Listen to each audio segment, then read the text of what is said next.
Hey guys, Teiwaz here. Hope you're having a great day. Today we are checking out some Fear the Wolves. If at any point in time you find yourself enjoying this video, please smack that thumbs up button. It really does help me out a lot. And remember to subscribe for more history lessons, reviews, and random explanation videos.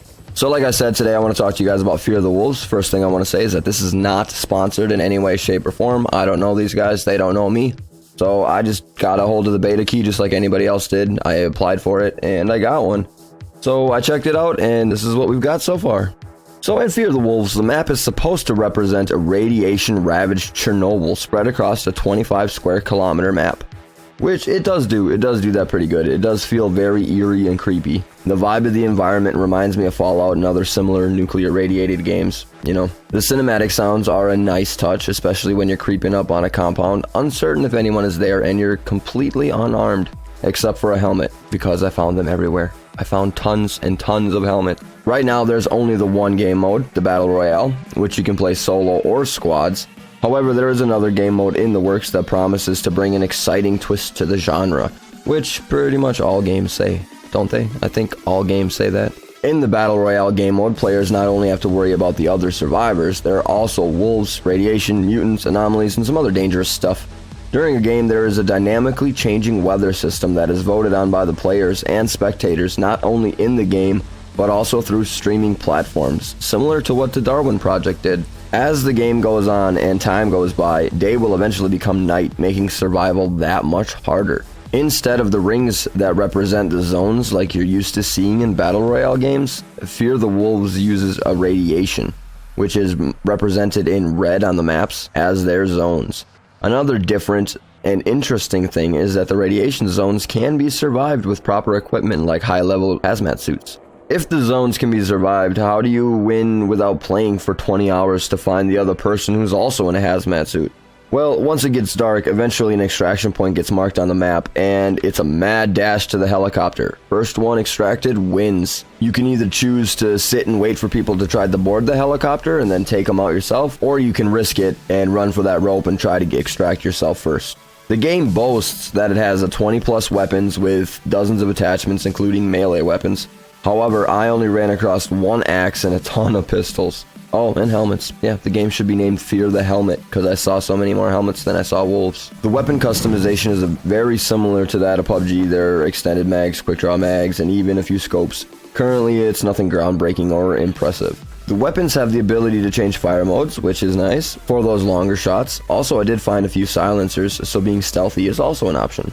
On the flip side of that coin, I found jeeps. You can, like in other Battle Royale games, drive vehicles in Fear the Wolves. They intend to add a lot of things into the early access patch, such as crawling, leaning, customizations for your characters, anomalous storms, a new live stream integration, a better waiting room, in-game voice chat, and a revamped Chernobyl, on top of adding 16 additional languages.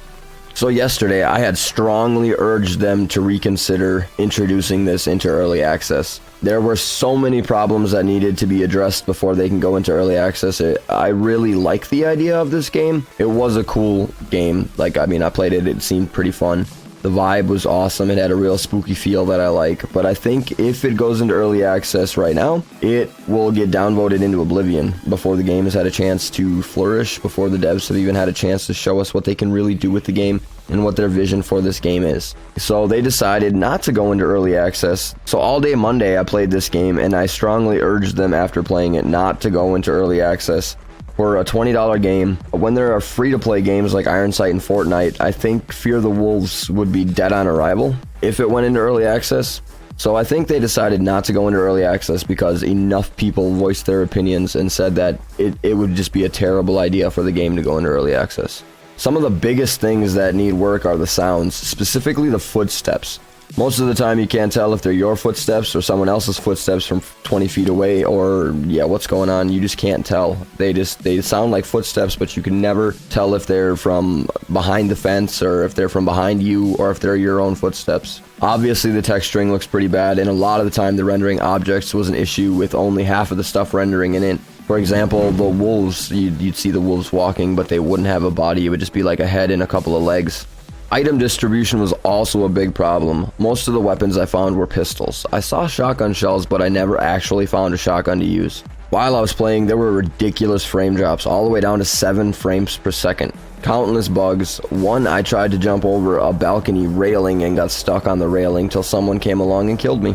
Another, if you crouch and aim down the sights at the same time, you basically crouch run.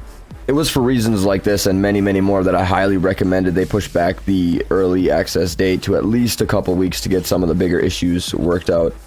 They did release a patch on Tuesday that fixed the door sounds, a few bug fixes, accuracy improvements, and made wolves more aggressive. But I don't think that was enough to warrant a $20 charge for an early access version. I'm really happy that they decided to push back the release date a few more weeks to get all the big problems sorted out. Alright guys, well that was Fear the Wolves in a nutshell. Like I said, I'm really happy that they decided to push it back a couple more weeks to try to get some of these bigger problems worked out. Now drop your comments down below to let me know if you plan on getting this game, if you've already got this game, if you're in the closed beta like I am. Let me know. And with that being said, I hope you guys have a great rest of your day, and I'll catch you in the next one. Later.